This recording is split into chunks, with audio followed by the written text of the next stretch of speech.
जब कभी आदेश हो स्वामी निसंकोच होकर आदेश करना, ये सेवक सदैव आपकी सेवा में तत्पर है। श्री द्वारिकाधीश जी ने ऐसा नरसिंह जी के लिए कहा। सबका साहब अपने सेवकों का सेवक बन जाता है, अपने सेवकों को साहब बना लेता है। जाकर के सनातन जी की शरण में उनसे अनुनय विनय करो, तुम्हारी नाव निकल जाएगी। रामदास कपूर तत्काल जिधर उस गोप बालक ने संकेत किया था वहां गए। श्री सनातन गोस्वामी जी बैठे हुए श्री प्रिया प्रीतम के चिंतन में डूबे हुए थे। उसने आकर साष्टांग प्रणाम किया, अश्रुपात करते हुए कहने लगा, मेरी रक्षा करो, मैं एक व्यापारी हूं, मेरी नाव फंस गई, मैंने हर उपाय करके देखा, ब्रजवासियों को बुलाकर निकालने की चेष्टा की, नहीं निकली, आप कृपा कर दो, मैं आपके पास आया हूं किसी ब्रजवासी के कहने पर। ध्यान किया सनातन गोस्वामी जी ने कि कौन ब्रजवासी ने भेजा, पता चला ठाकुर मदन मोहन ने। बोले समझ गए, अच्छा जजमान पटा लिया है। श्री रामदास जी ने जब सनातन जी से ऐसा कहा तो सनातन गोस्वामी जी ने कहा कि भैया वो बैठे पर्णकुटी में, वो जो बैठे ना, आप जाओ उनके सामने कुछ मनौती मानो, जाके उनके सामने मनौती मानोगे तो नाव निकल जाएगी। क्योंकि जान गए कि ठाकुर जी ने ऐसी लीला की। सनातन गोस्वामी ने कहा नाव तभी निकल सकती है जो पर्णकुटी में विराजमान ठाकुर जी है उनके सामने कुछ निवेदन करो जाके।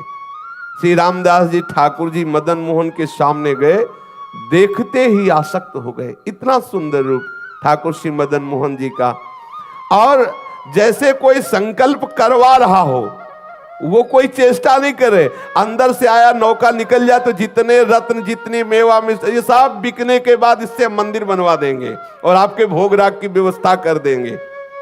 बस आए, सहज में नाव निकल गई, कोई धक्का भी ज्यादा नहीं लगाना पड़ा, क्योंकि रोका जिसलिए था इसीलिए रोका था। अब वो श्री रामदास कपूर जी सब सामान की बिक्री करके रत्न आदि को लेकर के आए और मदन मोहन जी का लाल पत्थर का जो मंदिर है उन्होंने निर्माण कराया और समुचित श्री मदन मोहन जी के राग भोग की व्यवस्था की। स्वयं ठाकुर जी ने अपने मंदिर को बनवा लिया और अपनी भोग व्यवस्था कर ली। सनातन जी सदैव अपने स्वरूप चिंतन में मगन रहते हैं, निरंतर श्री प्रिया प्रीतम के चिंतन में मगन रहते। एक श्री कृष्णदास जी ब्रह्मचारी नाम के इनके शरणागत हुए, जिनको उन्होंने मदन मोहन जी की सेवा पूजा कार्य में रखा, और आप तो सदैव लीला चिंतन में डूबे रहते। आज श्री मदन मोहन ठाकुर जी करौली राजस्थान में विराजमान है।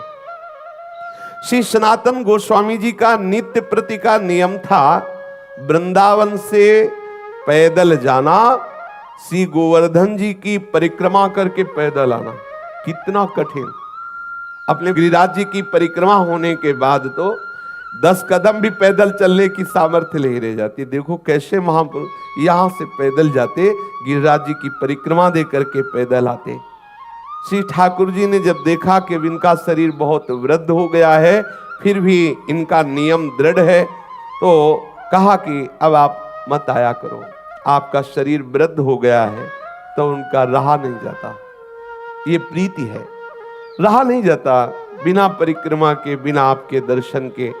तो श्री ठाकुर जी महाराज स्वयं प्रकट हो करके एक शिला प्रदान की, जिस शिला पर श्री ठाकुर जी का चरण चिन्ह अंकित है, और कहा बाबा तुम इस शिला की